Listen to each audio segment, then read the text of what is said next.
I'd just like to thank everybody who out here today to came and support me just for one, respecting my parents' privacy and my privacy during my time last year. It really meant a lot to us, and I really appreciate y'all for that. I'd like to start off by thanking the Longhorn Network, the Longhorn family, my coaches. They've been my biggest supporters throughout this whole thing, and it really meant a lot to me, that I have a great support system out here with my family and my team. I'd like to start thanking Miss Melinda.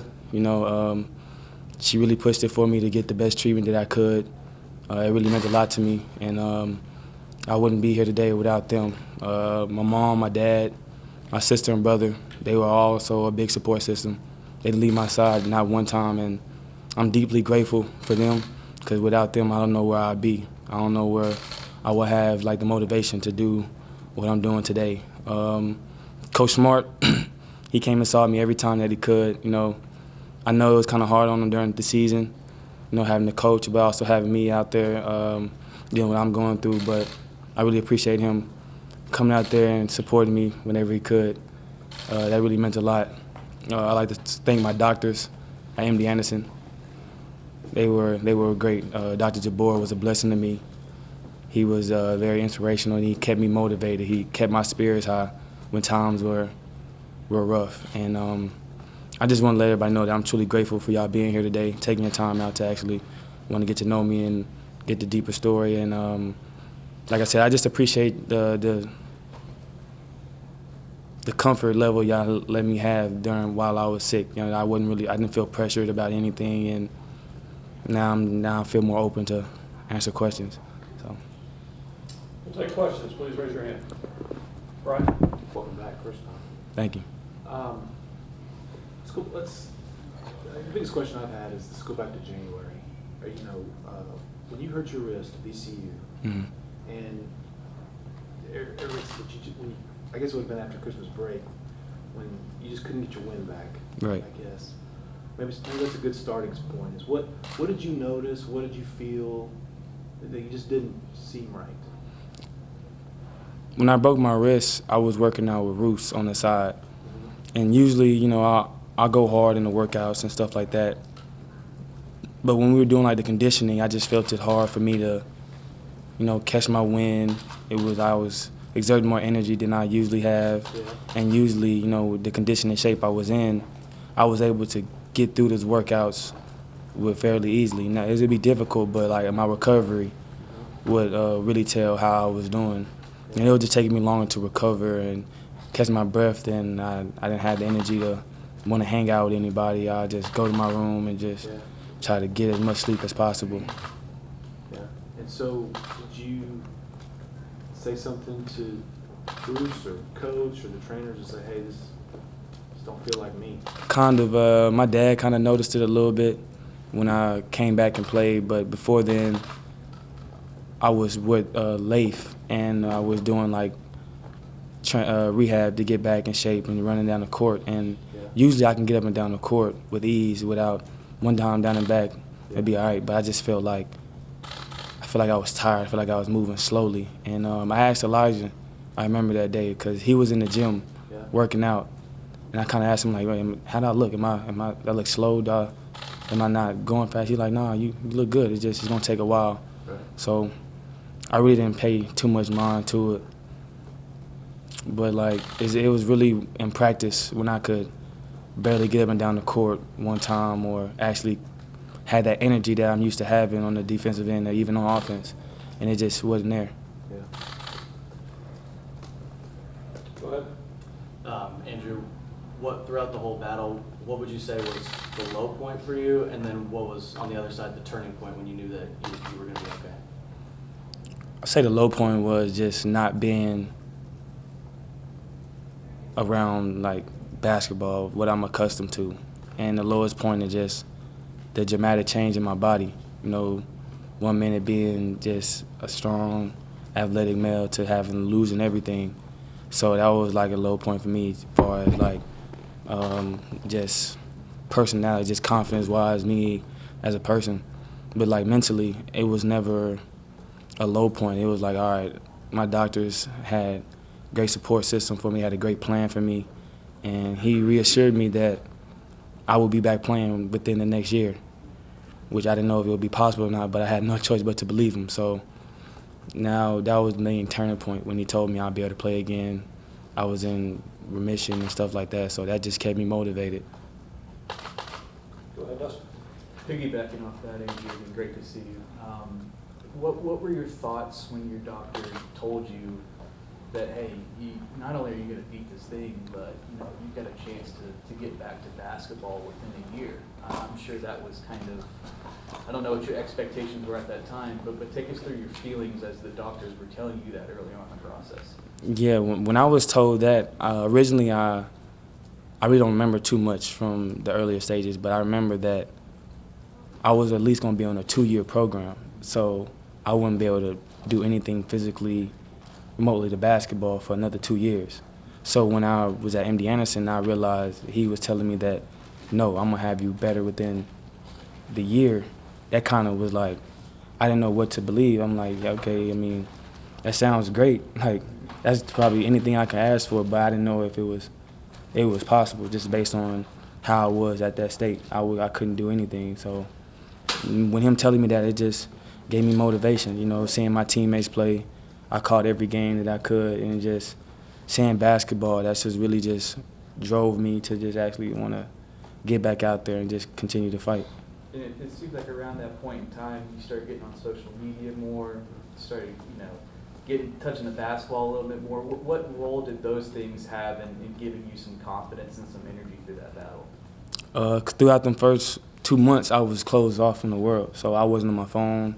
I wasn't on anything. It was just me in the hospital with my parents, and I just watched TV and stuff. But once I was able to actually move around more, have energy to be on my phone, that's when I started to actually, reach out and see the teammates were supporting me. That's when I realized, okay, people are really fighting for me to survive and actually want to see me come back and play. So I don't know, I just don't like to let people down. So that was another motivational thing for me too. So it's like, a lot of people rooting for me, I just can't give up.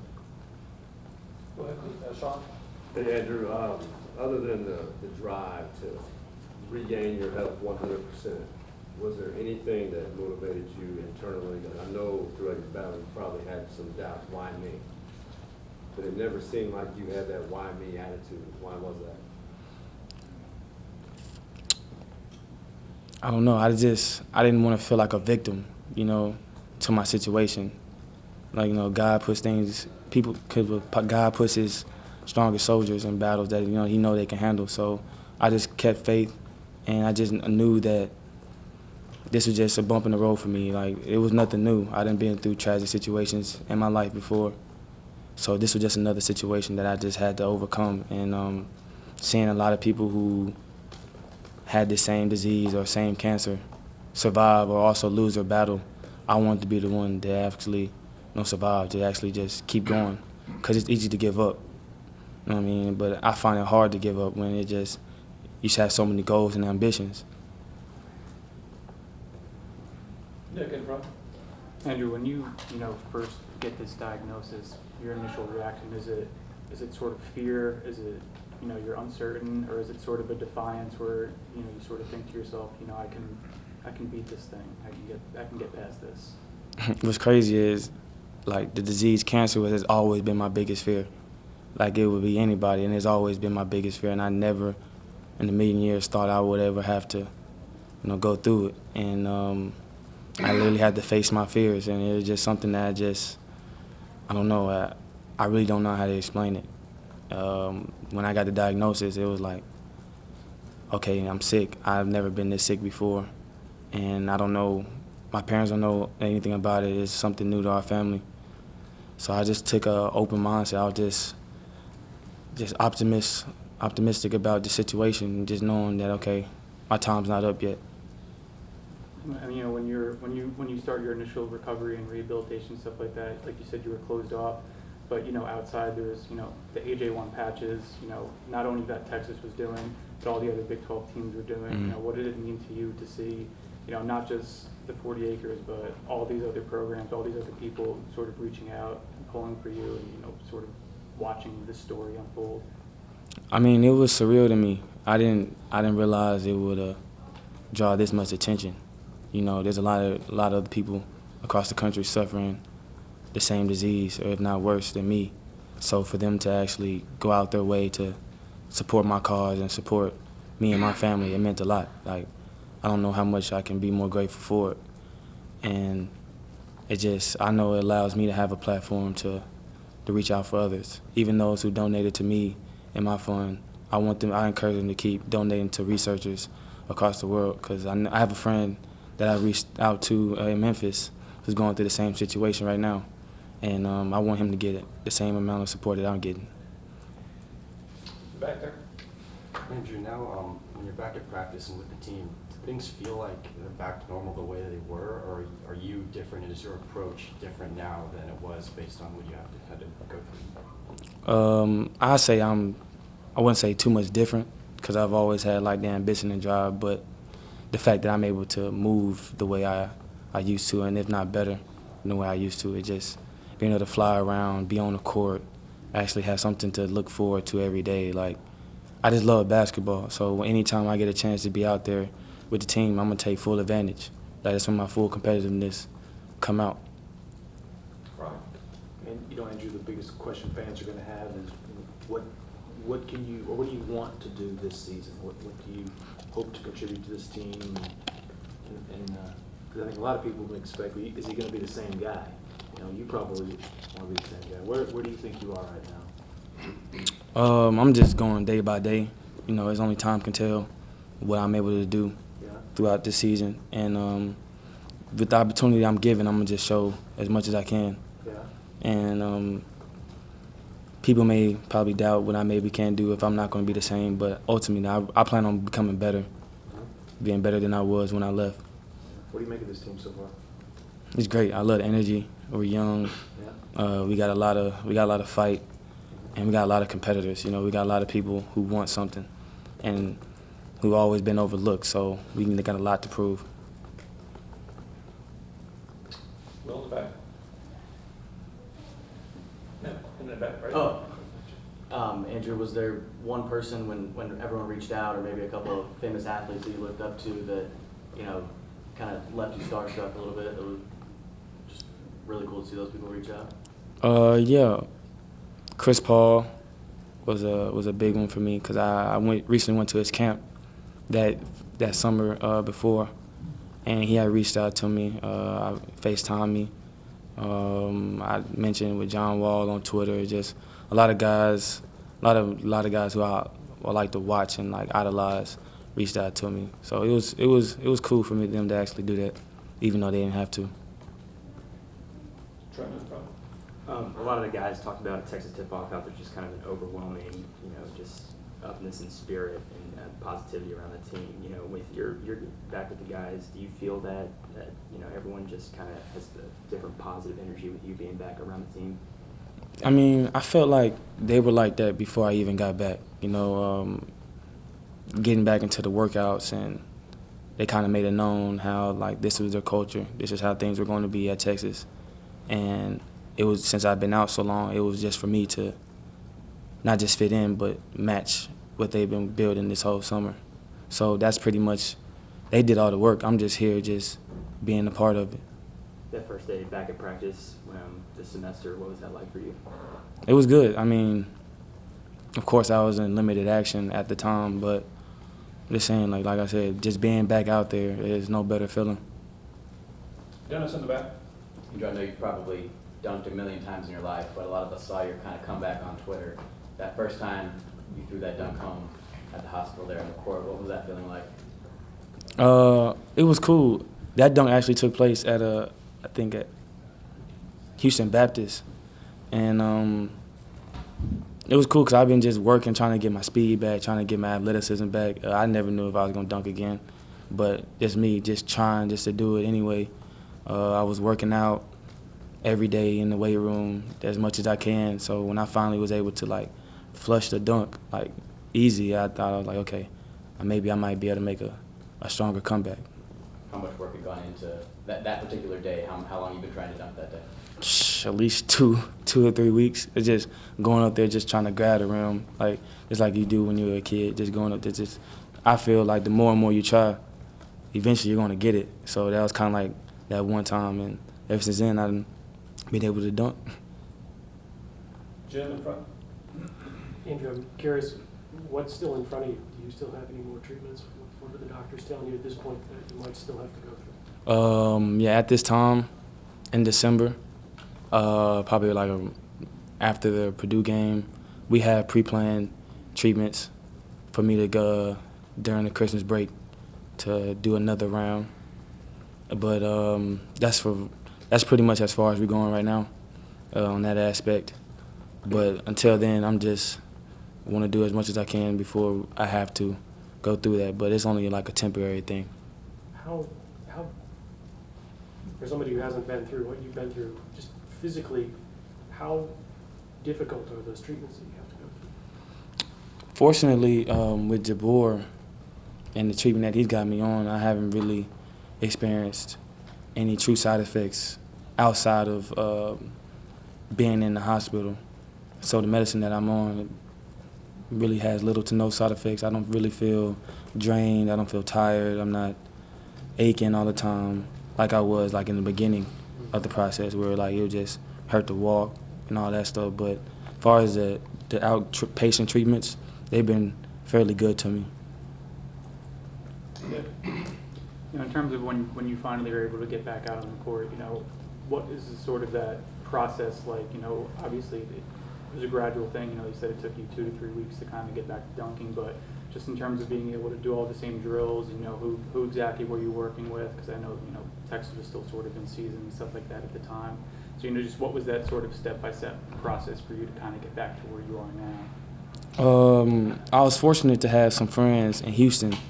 There's a popular place where a lot of ex-professional players go called the Fundy, and I'll work out with my dad, just doing basic drills that I grew up doing.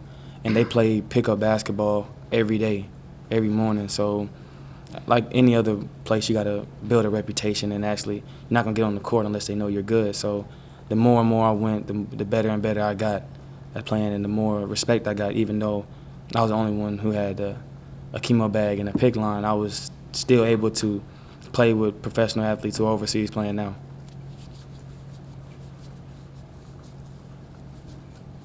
Go ahead. Andrew, a couple years ago, you had a choice whether or not to come back, and you thought you had more to grow and more to give here at university. Given how everything played out since then, are you even more affirmed because of the support that you got from the community here that was the right decision? Yeah, like, who knows? Nobody could have planned this to happen, and that wasn't my real intention to come back and just gain a lot of fame. I came back because I wanted to improve my game, and leaving off on a bad note with my team, it didn't really sit right with me. So my biggest goal was to come back and actually help Texas win more games and also improve myself at the same time. But coming back just for like the fame or anything like that, that wasn't my big intention. This just happened. You know, I could have been somewhere professionally trying to make it, and this would have happened too. So I'm glad I was able to come back, you know, to get the support that I was able to get from the fans, because I don't know if I would have got anywhere else. Right. Specifically, you watched game day Yeah. that day, right? Mm-hmm. What did you think of all that? It was great. It was. I didn't know it was the first time Texas, or one of the first time Texas had a major game day here, Yeah. and I forget his name. I don't know, just the commentators that were there with the support and the prayer that he had said for me, and everybody wearing the AJ1 shirts. It was great. I was kind of in and out of it, so I really couldn't, I wasn't really comprehending the full aspect of it, but I did catch, you know, the glimpses of it, and it was cool. Yeah. And especially that we won that night too. Right, that's what I was saying. You watched the game, right? Yeah, we won that night. Yeah, he had a. I don't remember how much he had, but I know he had a difficult game against us. He did. Would you watch? How many games did you watch down the stretch? I mean, I tried to catch all of them, but you know, I really caught majority of all of them. But like I was I can't really recall Yeah. just specifics. That's cool. Trent? Well, speaking of that, the TCU game that was the day that they announced that you were diagnosed. Mhm. Were you able to watch any of that? What was that like? I was really in and out of it. Yeah. You know, just the first 2 months, I really don't really too much remember everything that went on. So. But the fact that Texas was able to win that night and kind of Yeah, because he overtime. kind of missed it. He kind of missed it on Right. some. When I was seeing the late replays, like it literally just rolled. He was by himself and it rolled in and out. So I was like, that was great for us to beat TCU at home. That was great.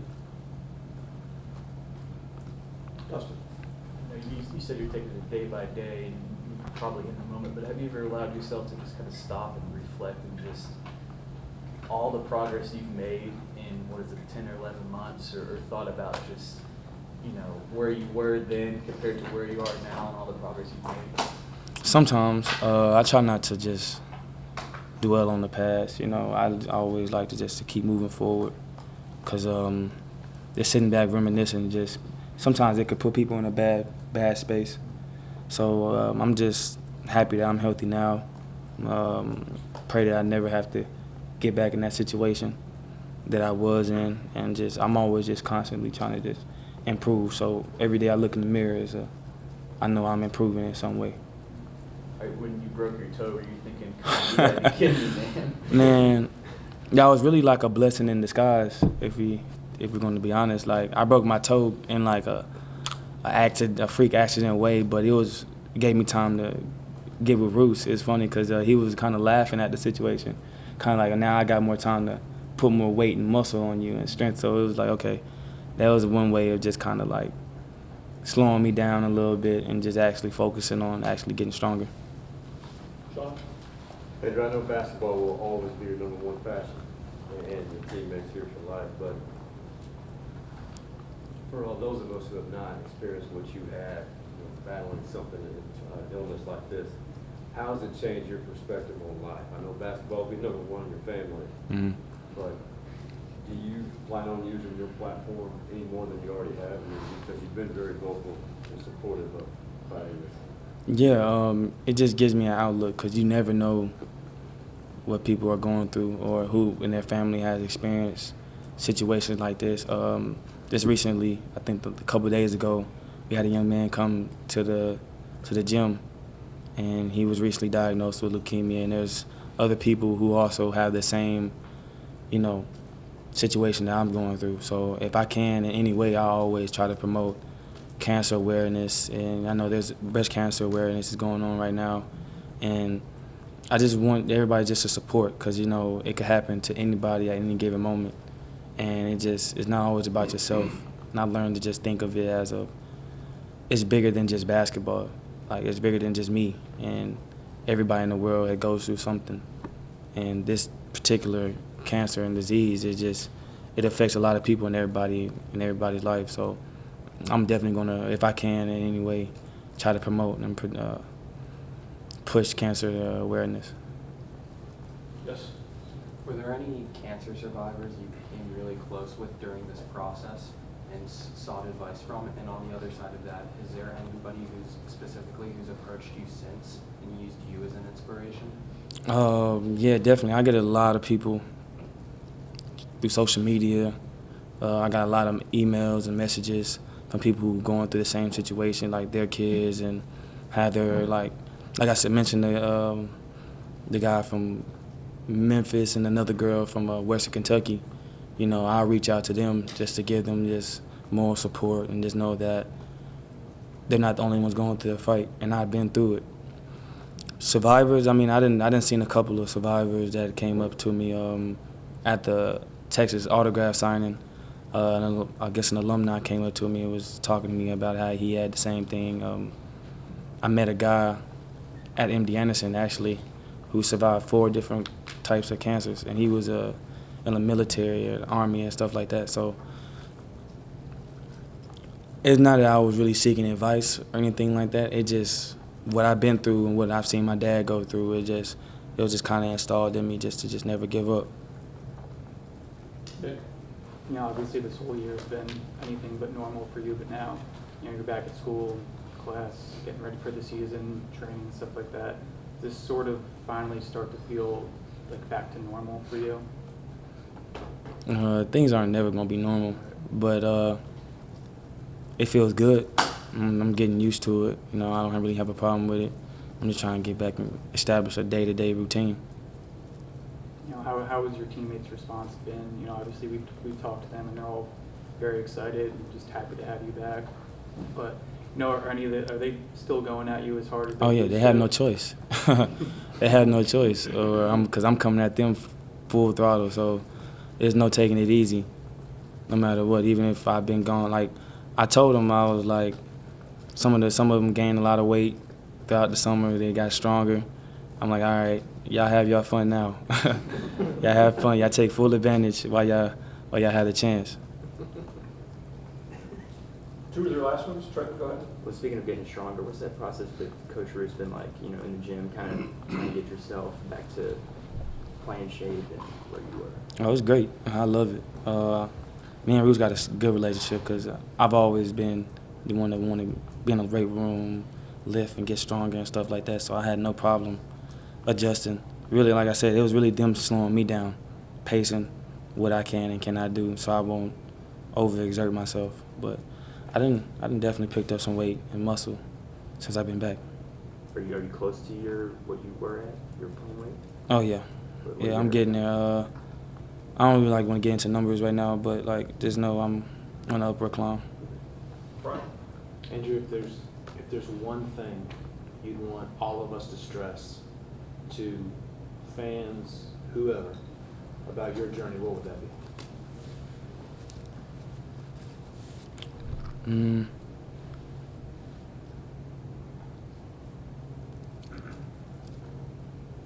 One thing I stress is just only the strong survive, and that's been something that I've lived by these last couple of months. It's a choice whether if you want to just continue to go on and fight through adversity, or you can just sit there and just let it take over you. You know what I mean? And most people don't have the mental strength or even just the drive to want to do it, but anything is possible. You know, through the grace of God, anything is possible. So the biggest thing is just never give up and just, like I said before, only the strong survive. So if you're strong-hearted and you're just strong mentally, you can persevere through anything. Anything else? One in the back? Andrew, you talked about you probably got a chance to see a little bit of what some of these other schools, especially in the Big 12, like some of your neighbor schools that you've been competitors against, wearing your jersey, showing you a lot of support. Have you thought about what it's going to be like to go back in those gyms and you've got to attack these guys like they're your mortal enemy now because they're the opposing team? Have you thought about what it might be like to balance the support they showed you with now just they're back to being your competitor? No, I'm grateful. Before the game, I'll probably thank them and just actually appreciate everything they've done for me. But between those lines, if you're not on my team, then you're the enemy. So when we get between those lines, it can't be no buddy. I don't want you to be like, oh, you're the guy who used to have cancer. I don't expect you to look at me that way, and I don't want you to look at me that way. At the end of the day, at the end of the game, we can talk, and I'm definitely going to show my appreciation. But between those lines, I'm a competitor. So if you're not on my team, you really don't too much care.